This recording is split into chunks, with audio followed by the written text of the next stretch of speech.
Hello friends, Loki back with another edition of How Bad Are the Credit Rating Agencies at Giving Tesla a Fair Rating? I am joined as always by my co-host, James, who is in the Loki cam today because today is Loki's birthday. Let's go back to the intro cam. I am giving Loki the good camera for his birthday as a present. I'm also going to get him a treat right now for no good reason. I'm going to surprise Loki with a treat. Yes? Happy birthday, Loki. Loki is 4 years old today. Yes. You're a good boy. You're a good boy, Loki. Happy birthday, buddy. Okay, so we'll keep the Loki's bed cam trained on Loki, and no, we'll keep the Loki's bed cam trained on me, and we'll keep the good camera trained on Loki over there, who's yawning, while I share my desktop and review the topic of the day, which is why are the credit rating agencies so bad at giving Tesla a fair credit rating? Loki, you're sitting up too high, buddy. Your head's cut off. So for today only, I am in the Loki cam, and you can see Loki up there in the James cam. I never call it the James cam, but today it'll be the Loki cam. Love you, buddy. Maybe I'll raise Loki's backdrop here a little bit. Yeah. Oh, what a cutie. I wish I'd had that full frame. Oh well. So we'll see if we can keep Loki in the James cam while I go over this tweet. So I said it's hilarious how slow the major credit ratings agencies are to upgrade Tesla compared to the 30 most valuable companies listed on U.S. stock exchanges. Tesla ranks number 1 or number 2 across the most commonly used financial strength metrics, accounting metrics we're talking about, more often than any other company does. So I love how Alexandra Mertz, Tesla Boomer Mama on Twitter, you should know her, and this table that I'm retweeting at the bottom, we haven't gotten to it yet, but we'll get there, presents a lot of information in a table, but I wanted to summarize just the number 1 and number 2 companies for each category. I'll come back to that in just a second. I'll show you Alexandra's tweet here. Updated financial overview Q2 2023, how are the 30 most valuable companies traded on U.S. stock exchanges doing? I'll reset the Loki cam here. It is his birthday. He should get centered in the frame. Tesla remains, with Alphabet, one of the 2 mega cap companies with the best financial strength.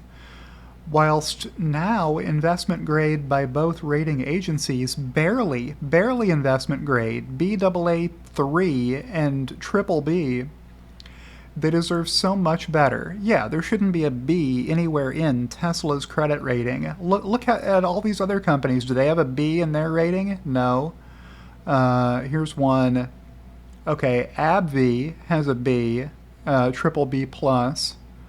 Broadcom has the same rating as Tesla from Moody's, and a little worse from S&P. That's the only company on here rated a little bit worse by S&P.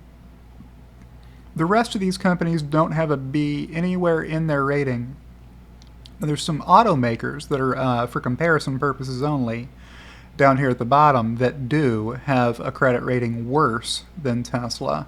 Ford and Renault both have worse credit ratings than Tesla. And a bunch of other automakers have similarly bad credit ratings, but some of them are better. Honda and Toyota both have better credit ratings than Tesla. Look at their metrics. These are way worse, right?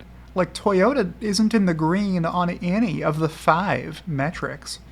Okay, so I'll keep going. S&P annual update coming in 7 weeks. Pressure is on. So S&P, get your act together. Raise your credit rating for Tesla. It needs to be better than BBB. You can do better than this. Get the B's out of here, S&P. Okay, so let's take a look at this graphic. We'll make it full size and just walk across the columns, I guess. So this first column is ranking the 30 most valuable companies traded on U.S. stock exchanges, beginning with Apple and running all the way down to Costco, which I don't remember being on this list at all the last time we saw it, so somebody may have fallen off the list. All right, so next we've got the country that they're headquartered in. We've got their market cap as of August 16th, so just a couple of days ago. This tweet is not old. Then we've got cash flow from operations, so how much operating cash flow does this company make? You take the net income, you add back the depreciation, which is a non-cash expense, and that gives you operating cash flows. So how much money is this company making if you throw out depreciation, is what this says. Then the cash to debt ratio, just some balance sheet ratios here. You're doing assets versus liabilities, right? Or in this case, debt to equity. Then you've got debt to EBITDA. That's not a balance sheet metric. EBITDA is an income statement metric. That's earnings before interest, taxes, depreciation, and amortization. It's saying, hey, apart from what the management of this company would consider to be non-controllables within any given quarter, how much profit is this company making? Throw out the interest payments. You can't really do a lot about how much you owe in interest, right, and your interest income. Throw out the taxes that you owe. You don't decide how much you pay in taxes. The government decides for you how much you owe. And it's not really fair to compare companies that pay in different tax environments. So if you want to level that playing field some, you can use EBITDA. And then throw out the depreciation on the long life capital assets. So those decisions to buy all those capital assets were probably made a long time ago, and the depreciation is just the water under the bridge that results from those cash flows that have already occurred a long time ago, right?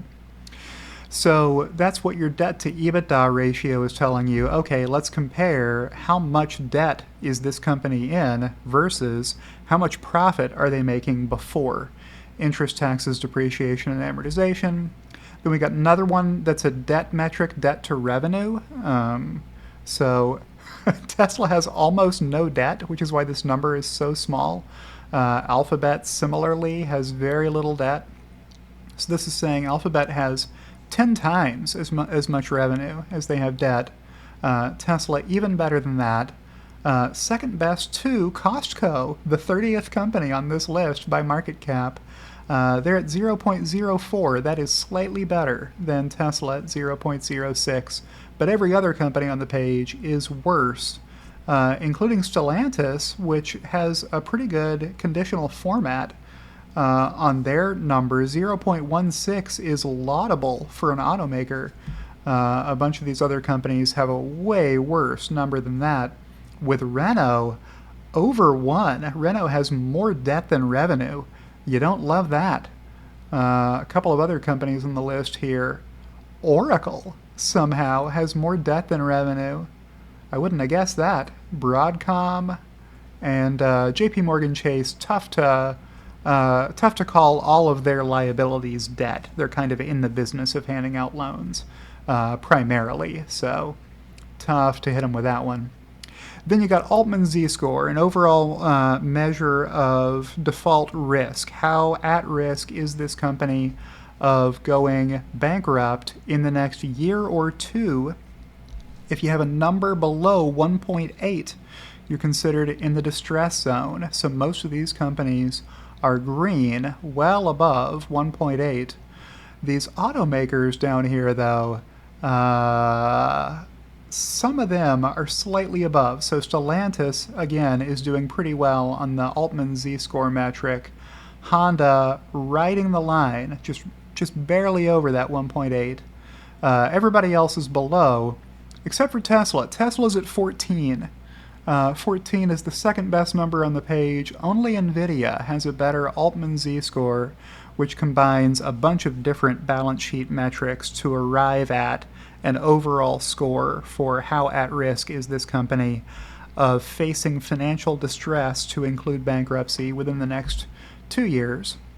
And you got the ratings over here. We've already talked about some. Okay, so what did I say in my tweet to add some value to what I was retweeting from Alexandra? I mean, that table is great.